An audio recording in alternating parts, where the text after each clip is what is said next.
Dans cet épisode de 3 minutes pour comprendre, je vais vous expliquer pourquoi aujourd'hui on commence à nous parler d'une politique d'austérité pour 2022 et pour les années à suivre. Alors évidemment, nous sortons d'une crise sanitaire qui s'est déclinée en une crise économique et l'État a dû déployer des moyens considérables pour aider, entre autres, les entreprises d'une manière assez massive. Alors d'une part, on a aidé les entreprises avec des aides qui ont été déployées de façon peu contrôlée. Et puis d'autre part, les recettes fiscales ont fortement diminué au cours de cette année et demie de crise. Pour 2021, on atteint aujourd'hui un total de dette de 2 700 milliards d'euros, soit 117,2 points de PIB, ce qui est énorme. Le gouvernement a décidé de confier à une commission extérieure au Parlement, extérieure aux institutions françaises, extérieure à la Cour des comptes, le soin de travailler à une nouvelle trajectoire des finances publiques pour rembourser cette dette due à la crise du Covid.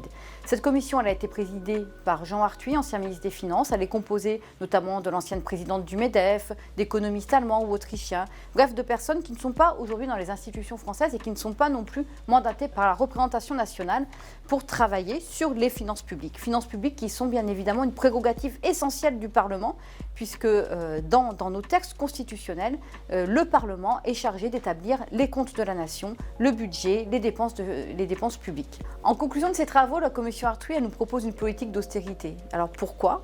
Elle propose finalement, en compensation de cette dette, de ces dépenses, notamment de 196 milliards d'euros, elle propose de baisser les futures dépenses sociales. Et elle refuse d'une manière quasi idéologique d'aller chercher sur les 100 milliards par an de niches fiscales qui sont dénoncées pourtant à longueur de rapports de la Cour des comptes et à longueur de rapports parlementaires. Or, le refus idéologique de travailler sur l'équilibre recettes-dépenses mène tout naturellement cette commission Arthuis, puis la Cour des comptes, à nous proposer une politique d'austérité.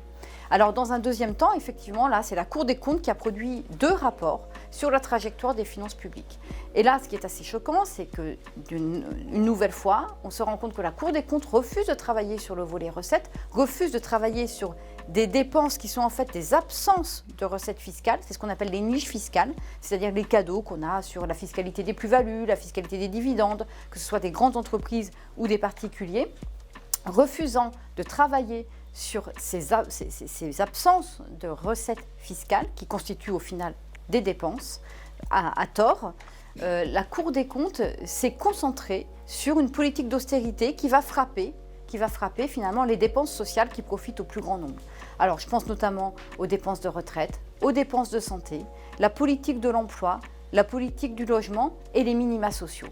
Évidemment, c'est inacceptable pour nous. On ne peut pas accepter que la crise du Covid se finance uniquement sur les politiques sociales, sur les plus précaires.